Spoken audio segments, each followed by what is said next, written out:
usted está mejor. Vamos a Génesis capítulo 5.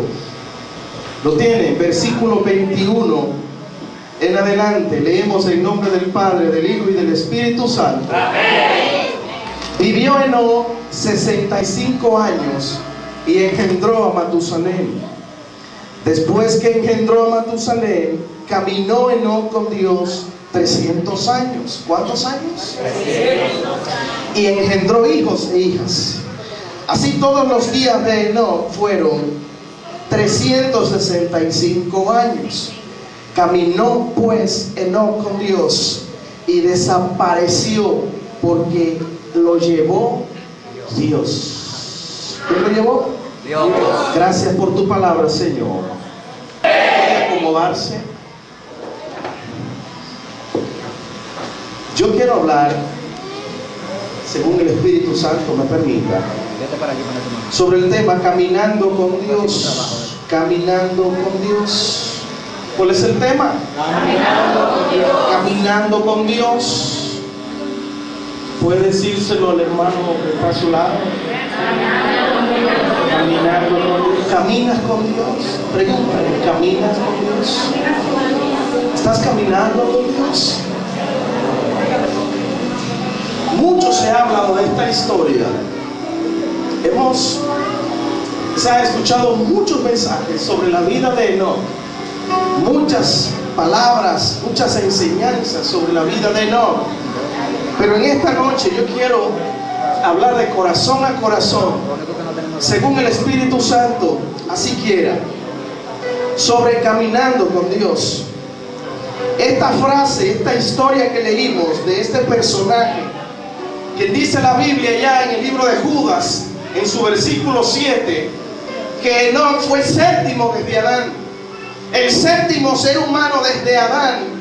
Dice la Biblia que fue Enoc, y establece allá que Enoc profetizó también, dice Judas, versículo 7, que Judas profetizó de los tiempos postreros, de los millares y millares que vendrían a pelear la guerra, la batalla que el Señor peleará, ¿verdad? Dice la Biblia, es un tema escatológico, que Enoc habló de estos hombres, de estos personajes que se iban a levantar en estos últimos tiempos.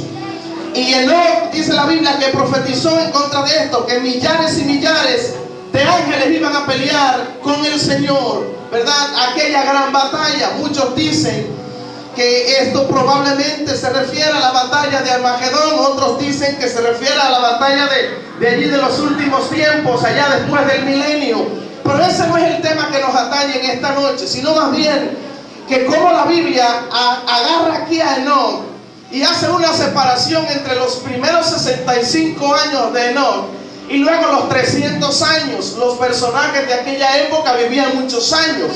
Enoc fue padre de Matusalén. Matusalén fue el hombre que más años vivió 900 y tantos años. Y la Biblia establece que Enoc vivió solo 365 años. Pero algo impresionante que vemos aquí sobre la vida de Enoc es que dice que Enoc vivió 65 años y luego de 65 años engendró a Matusalén. Ok, muy bien, hasta ahí todo va bien.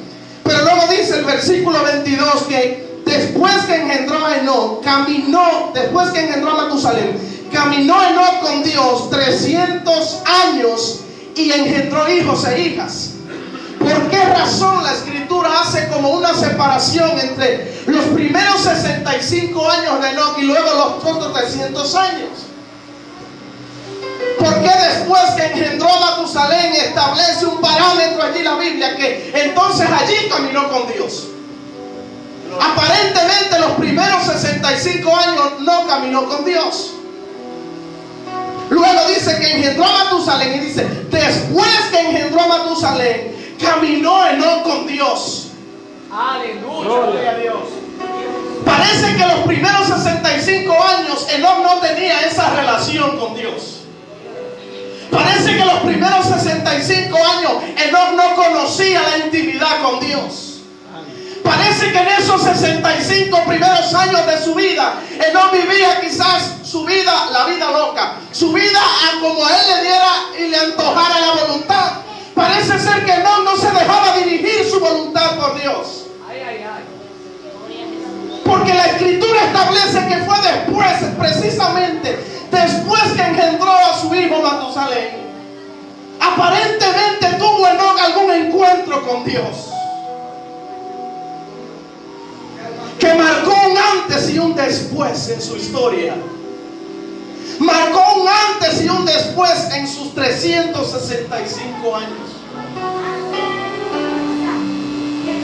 Me impresiona imaginarme, solo imaginarme los años, los 17 años que yo viví separado de la voluntad del Padre. Imagínate los años, tú que estás aquí, que tienes a Cristo, aquellos años que viviste fuera de la gracia de Dios, apartado de la voluntad de Dios, dice la Biblia, en vuestros delitos y pecados. Y éramos reos de muerte, éramos reos del infierno, éramos merecedores de la perdición eterna. No merecíamos nada. La Escritura dice en el libro de Romanos que por cuanto todos pecaron, están destituidos de la gracia de Dios. Porque en Adán, el pecado adámico lo heredó toda la humanidad, y por cuanto Adán pecó, establece Romanos capítulo 5, toda la humanidad fue contaminada por el pecado. Pero usted sabe eso. Pero usted quizá ha escuchado eso. Pero ¿cuántas veces usted ha escuchado hablar de eso? Sí, pero ¿cuántas veces tú te has puesto a analizar los años que viviste fuera de la gracia de Dios? Hasta que un día, una noche, una mañana, una tarde, vino la gracia, vino la mano del Eterno y te agarró, y te tocó y te abrazó y te dijo: mi hijo eres tú, yo te engendré hoy. Por eso hay una canción que ministra mucho mi vida, que he comprendido que mi esfuerzo como humano fue insuficiente para hacer tu voluntad. Sí. Veo la senda por donde antes caminé, tantas caídas que en ella experimenté, más te acercaste sin fijarte en mis errores. ¿Y cómo dice? Que tu mano me tocó, me alcanzó. Y por eso ese tema dice: he comprendido que mi esfuerzo como humano fue insuficiente para hacer tu voluntad. Pues tantas veces que la vi te he fallado, que me avergüenzo solamente con pensarlo. Usted se acuerda de dónde usted estaba. Gente que era brujero, gente que le habían resguardo, gente que iban a leer la casa, gente que le hacía brujería a su marido, mujeres que le hacían brujería al marido para que no se vaya, gente que iba, en vez de ir a orar a la iglesia, en vez de buscar a Dios, iba donde el brujo a consultar. Aleluya. Gente que vivía totalmente apartada de la gracia de Dios, se acostaba con quien le diera más. Hombres mentirosos que para ganar un dinerito hablaban toda la mentira del mismo diablo. Gloria. Y luego llegaban a su casa como que nada ha pasado. Aleluya. Gente que en un tiempo eran hijos y amigos del mismo diablo, que el Señor nos reprenda. Gente que usted pone al diablo y lo pone a ellos y usted no sabe cuál es más malo. Sicario. Gente, hermano mío, y cuánta gente hay allá afuera, pero imagínense cómo era usted. Pero no crea que porque usted no era un sicario o una prostituta, usted era mejor que ella. En su pecado, usted era igualita que ella. Pero a veces menospreciamos la gracia que un día nos alcanzó. Y por eso ese tema dice: no fue mi fuerza,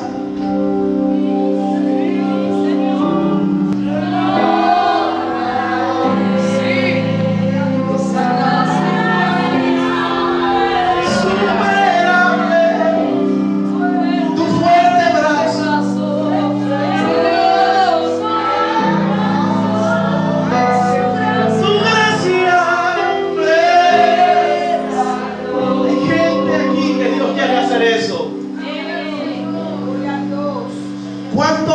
tiempo estás viviendo apartado de la gracia, jovencita? ¿Cuánto tiempo estás viviendo? Necesita que haya una intervención divina en tu vida que te haga marcar la historia y diga: antes viví mis primeros 17 años fuera de la gracia, pero después de ahí vino Dios a mi vida y ahora soy una criatura nueva. Oh, qué bueno que tú puedas decir en 10 años más adelante, que tú digas: un día, una noche, un 4 de agosto, me acuerdo porque es igual que la calle 4 de agosto, una noche como las 9 de la noche, alguien habló de un tal Enoc que yo nunca había escuchado, aleluya.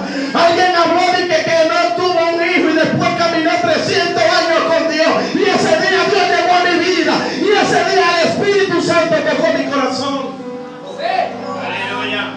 Que tú puedas decir en esta noche: desde hoy camino con Dios.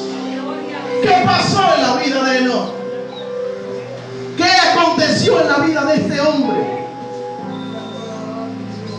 que lo transformó? Que sus años fueron divididos. Porque cuando Cristo llega a tu vida, tus años son divididos en un antes y un después. Así como la historia es dividida antes y después de Cristo. Y usted ve la historia cuando marca alguna época de algún acontecimiento histórico, dice tantos años después de Cristo o tantos años antes de Cristo, porque Cristo dividió la historia. Cristo también quiere dividir tu historia. Cristo también quiere cambiar tu historia. Así como lo hizo con Enoc, quiere hacerlo contigo, amigo mío. Así como lo hizo conmigo, así como lo hizo contigo, así como lo hizo con usted, hermana mía. Un día Cristo llegó a su vida y ahora usted dice: y hubo un cambio cuando a Cristo conocí. Cuando a Cristo conocí, lo traguito que bebía. Porque hubo un cambio cuando a Cristo conocí. Y hubo un cambio. Pero hubo un cambio. A la chamaquita que enamoraba, ya no la enamoro más. Porque hubo un cambio cuando Cristo llega. Si tú eres medio chivirico, te pones serio. Si Cristo llegó a tu vida, te pones serio. Pero también dice: ay, hubo un cambio. Y hubo un cambio. Y la faldita que me ponía las mujeres, ya no me la pongo más. Porque antes era provocativa, pero llegó Cristo y ahora es seria. Alaba a Dios en esta noche. Y ahora en el liceo empiezan a decirte: pero ¿y qué fue lo que te dio? Porque tú no te pones la faldita que me ponía antes. No, porque Cristo llegó a mi vida. Cristo cambió mi historia. Mis años fueron cambiados. Antes era que yo me ponía eso. Ahora yo he visto seria. Porque hubo un cambio. Hubo un cambio. Los palés que yo jugaba. Porque hubo un cambio cuando a Cristo conocí. Porque cuando Cristo llega, tu confianza no tengo un palé. Y la loto que jugaba, ya no la juego. ¿Y para qué jugar la loto? Si mi herencia es del Eterno. Hay gente que pasan tantos años de su vida para ganarse un palecito. Pero si tú sumas todo lo que tú has gastado en los palés, multiplica lo que te ganaste en un palecito por amor a Jesucristo, hombre. Aleluya. Pero la gente no lo entiende porque está cegado. Pero he venido en esta noche a decirte que hubo un cambio. Hubo un cambio. Y a los hombres